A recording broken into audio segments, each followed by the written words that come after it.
Kenapa bisa sesuatu terjadi? Kenapa makhluk hidup berperilaku seperti itu? Setiap pertanyaan punya jawabannya sendiri.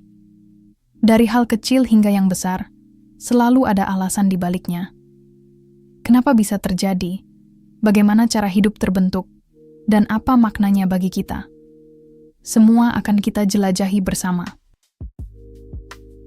Bayangkan diri kamu hidup ribuan tahun yang lalu. Tidak ada kalkulator, tidak ada kertas, bahkan angka pun belum seperti yang kita kenal sekarang. Kalau ingin menghitung sesuatu, orang-orang menggunakan jari tangan, batu, tulang, atau goresan di tanah. Misalnya begini, seorang petani punya 5 kambing. Untuk mengingat jumlahnya, dia menaruh 5 batu kecil di tanah. 1 batu mewakili 1 kambing. Kalau kambingnya keluar dari kandang, dia akan mengurangi jumlah batu. Kalau kambingnya kembali, batunya ditambah lagi. Sistem ini sederhana, tapi cukup berguna untuk kehidupan sehari-hari. Nah, masalah muncul ketika tidak ada kambing sama sekali. Bagaimana cara mencatatnya? Mereka hanya membiarkan tempatnya kosong, tanpa batu, tanpa tanda. Tapi coba bayangkan, kalau catatannya kosong, apakah benar artinya 0 kambing? Atau jangan-jangan lupa ditulis? Inilah kebingungan besar di masa itu. Sama juga dengan angka besar. Katakanlah seorang pedagang ingin mencatat jumlah karung gandum di gudangnya. Kalau ada 10 karung, dia mungkin menuliskan sebuah tanda khusus. Kalau 100 karung, tandanya berbeda lagi. Tapi tanpa simbol 0, perbedaan antara angka 10 dan 100 bisa bikin kacau. Mana yang benar, 10 karung atau 100 karung? Pada masa itu, konsep kosong memang sudah ada di pikiran manusia. Mereka tahu kalau tidak ada barang, artinya kosong. Tapi mereka belum bisa menuangkannya ke dalam bentuk angka. Bagi mereka, hanya ada atau tidak ada, tanpa lambang yang jelas. Kalau dipikir-pikir, ini mirip seperti menulis kalimat tanpa spasi. Bayangkan kalau saya bilang, saya makan telur sulit dibaca kan? Padahal kalau ada spasi jadi jelas. Saya makan telur. Begitulah kira-kira kehidupan tanpa angka 0. Orang bisa menghitung, tapi penuh kebingungan. 0 masih belum ada, masih menunggu untuk ditemukan. Dan disinilah awal perjalanan sebuah ide kecil yang nantinya akan mengubah seluruh dunia. Angka 0. Coba bayangkan kamu seorang pedagang ribuan tahun lalu. Kamu baru saja kembali dari pasar dengan membawa karung gandum yang banyak. Kamu ingin mencatat jumlahnya supaya tidak lupa. Tapi ada masalah besar. Saat itu belum ada angka 0. Misalnya kamu punya 10 karung gandum. Bagaimana cara menuliskannya? Mungkin kamu membuat sebuah tanda khusus untuk angka 10. Nah, sekarang coba bayangkan kalau kamu punya 100 karung gandum. Bagaimana cara menuliskannya lagi? Kalau tidak ada 0, angka 10 dan 100 bisa terlihat mirip. Pedagang bisa bingung, apakah catatannya berarti 10 atau 100? Masalah ini bukan sekadar soal dagang kecil. Di dunia kuno, perdagangan lintas kota bahkan lintas negara sudah terjadi. Bayangkan betapa kacaunya kalau jumlah barang atau uang tidak bisa dicatat dengan jelas. Bisa-bisa, transaksi besar gagal hanya karena tidak ada simbol untuk menandai kosong di dalam angka. Bukan hanya perdagangan, ilmu pengetahuan juga ikut terhambat. Misalnya, para ahli astronomi zaman dulu ingin menghitung pergerakan bintang dan planet. Mereka butuh angka yang besar, butuh catatan yang rapi. Tapi tanpa 0, perhitungan jadi ribet sekali. Angka bisa salah, hasil perhitungan bisa keliru. Kalau dipikir-pikir, ini seperti menulis alamat rumah tanpa nomor. Bayangkan kamu ingin mengirim surat ke rumah di Jalan Melati tanpa ada nomor rumah. Bagaimana caranya memastikan surat itu sampai ke orang yang tepat? Sama halnya dengan perhitungan tanpa 0. Semuanya bisa salah arah. Jadi, meskipun saat itu manusia sudah bisa menghitung, sistem mereka masih belum sempurna. Angka 0 belum ada, dan kekacauan sering terjadi. Itulah sebabnya muncul dorongan kuat untuk mencari cara baru. Cara yang bisa membuat angka lebih jelas, lebih mudah dibedakan, dan lebih bisa dipakai untuk menghitung hal-hal besar. Dan dari sinilah, peradaban manusia mulai melangkah ke sebuah revolusi kecil tapi sangat penting. Pencarian simbol kosong, yang akhirnya disebut 0. Setelah manusia sadar bahwa menghitung tanpa simbol kosong bikin repot, beberapa peradaban kuno mulai mencari solusi. Mereka mencoba menciptakan tanda khusus untuk membedakan angka, terutama saat menuliskan bilangan besar. Salah satu contoh datang dari bangsa Babilonia, sekitar 2000 tahun sebelum Masehi. Mereka sudah menggunakan sistem angka berbasis 60, mirip dengan cara kita menghitung menit dan detik sekarang. Tapi mereka menemui masalah yang sama. Bagaimana menuliskan angka kalau ada bagian yang kosong di tengah? Bayangkan kalau kita ingin menulis angka 101, tapi tidak ada 0. Bisa saja terbaca sebagai 11. Nah, untuk mengatasi hal ini, orang Babilonia mulai membuat simbol khusus untuk menandai ruang kosong. Simbol ini bukan 0 seperti sekarang, melainkan semacam 2 tanda miring kecil yang berarti, di sini ada tempat kosong. Namun, ingat ya, simbol itu belum dianggap sebagai angka. Mereka tidak bisa dipakai dalam perhitungan, tidak bisa ditambah, dikali, atau dibagi. Simbol kosong hanya semacam tanda baca, seperti spasi dalam tulisan. Lalu, bangsa lain juga mencoba. Orang Maya di Amerika Tengah, misalnya, punya sistem angka sendiri dengan basis 20. Mereka bahkan punya lambang khusus untuk 0 berupa gambar kerang kecil. Tapi lagi-lagi, konsep 0 itu lebih seperti penanda posisi, bukan angka yang benar-benar bisa ikut berhitung. Kalau kita ibaratkan, waktu itu 0 masih dianggap bayangan. Ya nada, tapi belum benar-benar diakui. Orang tahu ada ruang kosong, tapi belum menganggap kosong itu sama pentingnya dengan angka lain. Sebenarnya, ini wajar, karena bagi manusia zaman dulu sulit membayangkan ketiadaan sebagai sesuatu yang nyata. Mereka bisa melihat ada 5 batu atau 10 sapi. Tapi bagaimana mungkin tidak ada sapi bisa ditulis sebagai angka? Bagi mereka, itu seperti menulis sesuatu untuk hal yang tidak ada. Terdengar aneh, bahkan mustahil. Namun sejarah membuktikan, justru dari pemikiran aneh inilah lahir terobosan besar.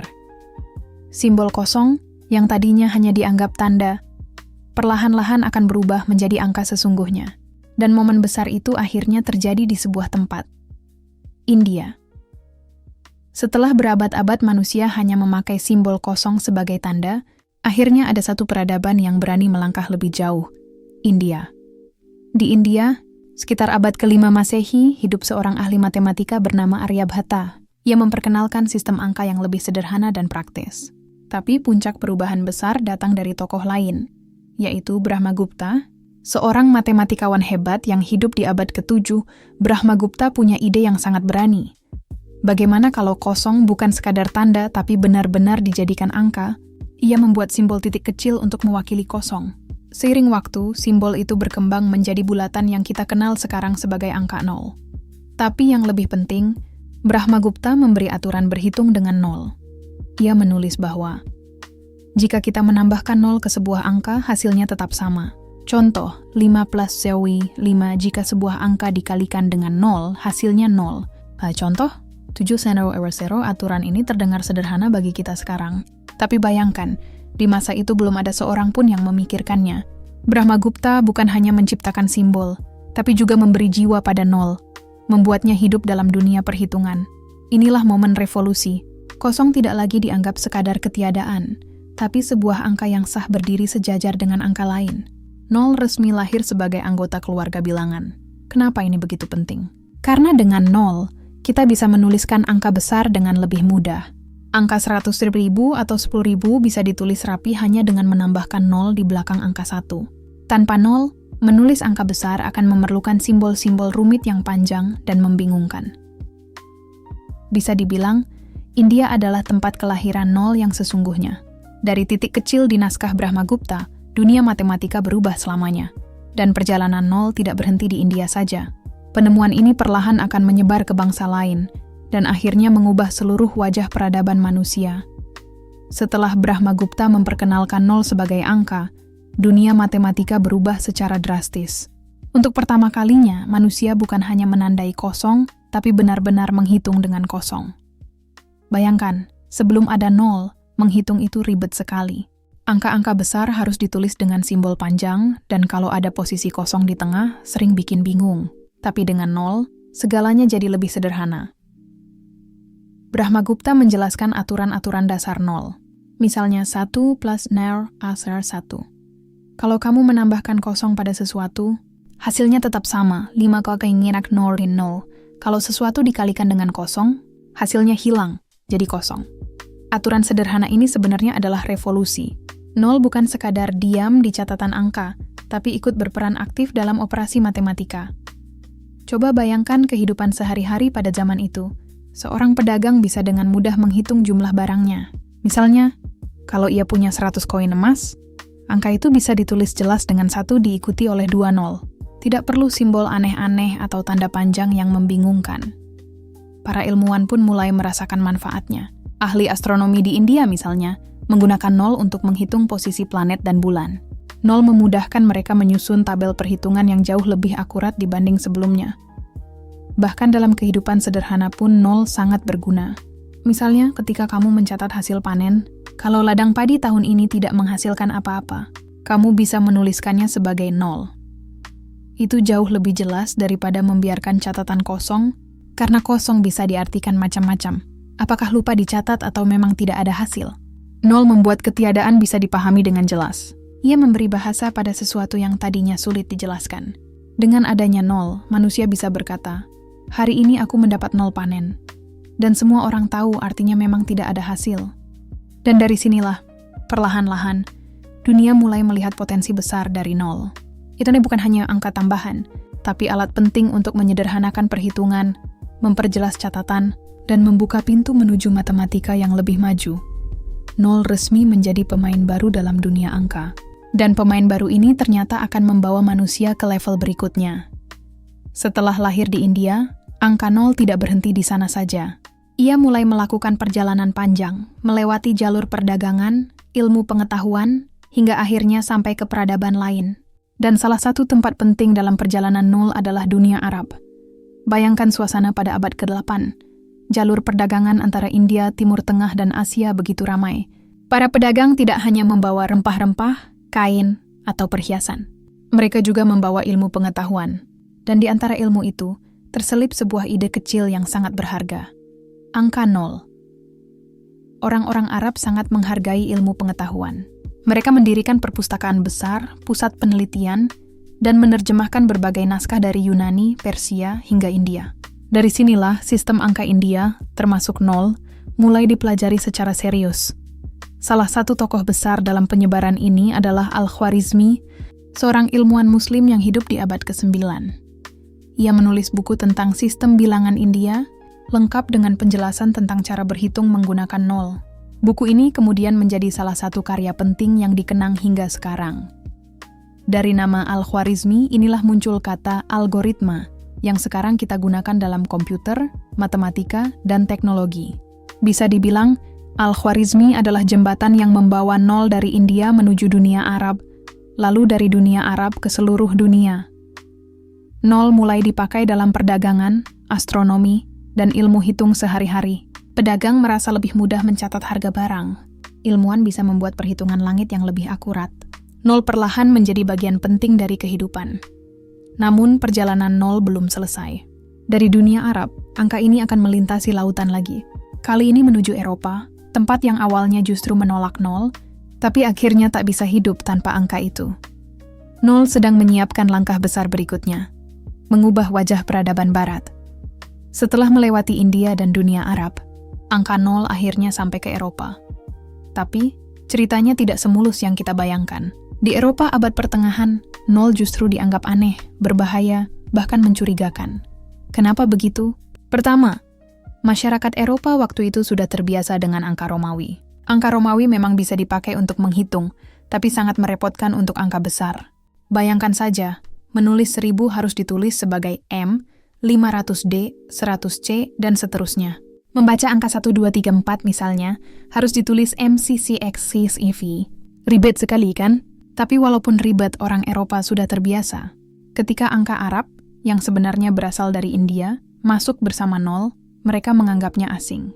Bentuk angka yang baru ini terlihat berbeda, dan nol membuat mereka semakin bingung. Kedua, ada kekhawatiran soal kecurangan dalam perdagangan. Para pedagang menggunakan angka nol untuk menulis harga atau jumlah barang. Tapi bagi sebagian orang, nol bisa dipakai untuk menipu. Misalnya, angka 10 bisa dengan mudah diubah jadi 100 hanya dengan menambahkan 1 nol. Karena itulah, beberapa kota di Italia bahkan melarang penggunaan angka nol di catatan resmi karena dianggap rawan manipulasi. Namun larangan itu tidak bertahan lama. Karena pada kenyataannya, angka dengan nol jauh lebih praktis dibanding angka Romawi. Para pedagang yang sering bepergian antar negara menemukan bahwa sistem angka baru ini membuat perhitungan cepat dan akurat. Nol membantu mereka mencatat harga, pajak, dan keuntungan dengan lebih jelas. Selain pedagang, para ilmuwan juga mulai sadar betapa berharganya nol. Salah satu tokoh penting adalah Leonardo Fibonacci, seorang matematikawan Italia. Ia belajar sistem angka Arab saat bepergian, lalu menulis buku berjudul Liber Abaci pada tahun 1202. Dalam bukunya, ia menjelaskan manfaat besar sistem angka baru, termasuk nol, untuk perdagangan dan matematika. Buku Fibonacci ini membuka mata banyak orang Eropa. Perlahan, angka nol mulai diterima, meskipun sempat dianggap misterius atau bahkan berhubungan dengan sihir. Tapi seiring berjalannya waktu, orang-orang akhirnya tidak bisa hidup tanpa nol. Dari situ, Eropa memasuki era baru perhitungan.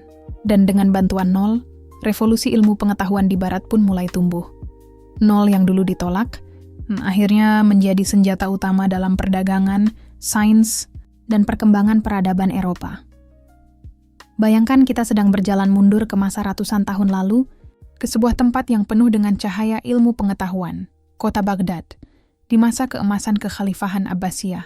Di kota ini berdiri sebuah pusat ilmu yang terkenal, bernama Baitul Hikmah atau House of Wisdom. Tempat ini ibarat perpustakaan raksasa yang menampung berbagai buku, manuskrip, dan pengetahuan dari berbagai penjuru dunia, dari Yunani, Persia, India, hingga Cina. Nah, disinilah awal mula angka nol mulai menemukan jalannya menuju peradaban besar berikutnya. Para ilmuwan Muslim pada masa itu sangat haus ilmu.